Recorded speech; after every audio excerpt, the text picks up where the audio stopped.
feeling kind of lonesome, haven't slept a wink. I walk the floor and watch the door, and all I do is drink black coffee.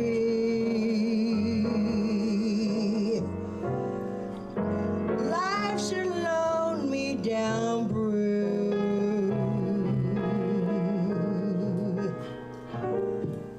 Well, it's a late poem written by a poet in her 80s, and it's so much like her because what she writes, two things. One is that she's curious about everybody else's stories, and that's exactly what she was like.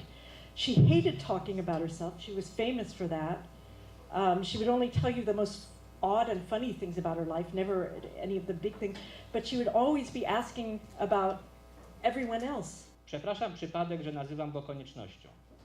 Przepraszam konieczność, jeśli jednak się mylę. Niech się nie gniewa szczęście, że biorę je jak swoje.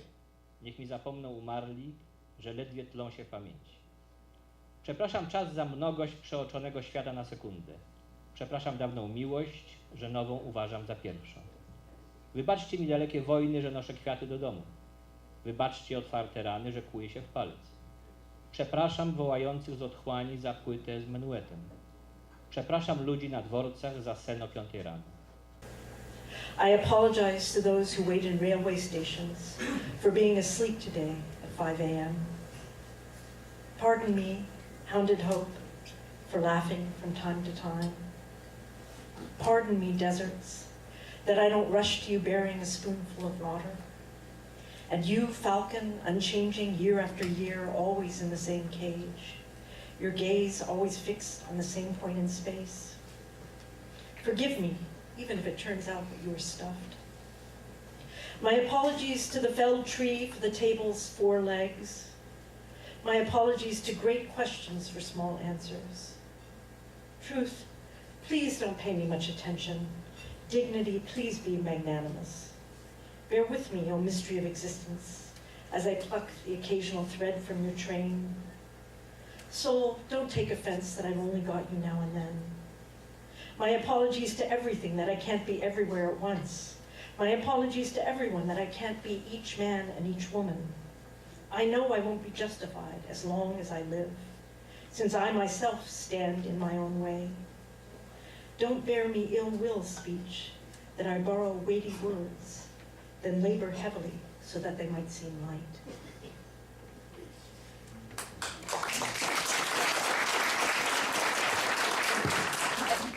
She takes a lot of work, and you have to know how much she reads.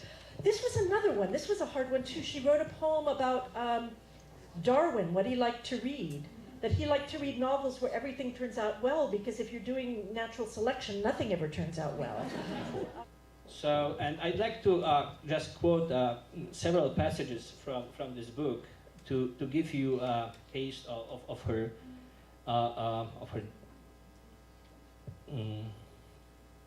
approach to reality, and I will start with a review of wallpapering your home.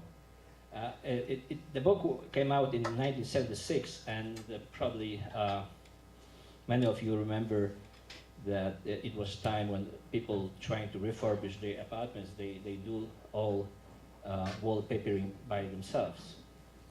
And of course, it went amok, and everybody spent 2 months of holidays of summer, and what was left after that was complete mess, which consumed almost all summer. So I'm quoting her. During this time, all your other work will lie follow, and it will take another month for you to catch up on past business, not to mention a la do-it-yourself, fixing the window broken while you were wallpapering your home. There's just one thing you can't restore, namely that priceless chunk of life. You've wallpapered it all and then some, but you are exhausted, depleted, demented, and depressed.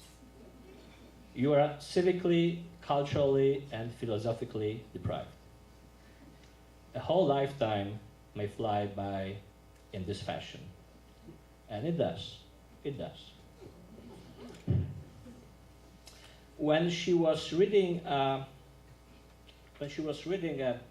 book about the Neanderthal enigma, published in the late 90s, after going through the main question asked by the author, she provided her questions, saying, yet plenty of questions still remain. For example, could the Neanderthal talk?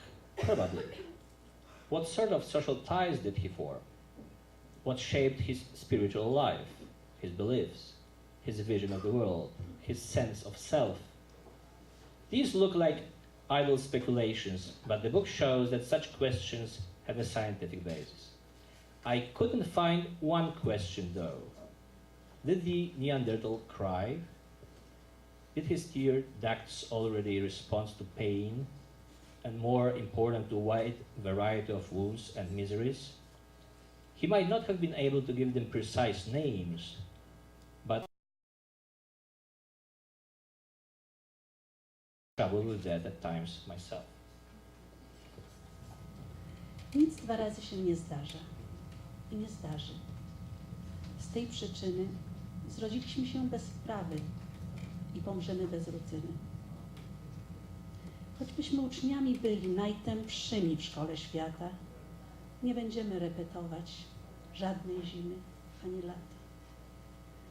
Żaden dzień się nie powtórzy, nie ma dwóch podobnych nocy, dwóch tych samych pocałunków, dwóch jednakich spojrzeń w oczy. Wczoraj, kiedy Twoje imię ktoś wymówił przy mnie głośno, tak mi było, jakby róża przez otwarte wpadła w okno. Dziś, kiedy jesteśmy razem, odwróciłam twarz ku ścianie. Róża? Jak wygląda róża? Czy to kwiat? A może kamień? Czemu Ty się, zła godzino, z niepotrzebnym mieszasz lękiem? Jesteś, a więc musisz minąć. Miniesz, a więc to jest piękne. Uśmiechnięci, wpół objęci, spróbujemy szukać zgody, choć różnimy się od siebie, jak dwie krople czystej wody.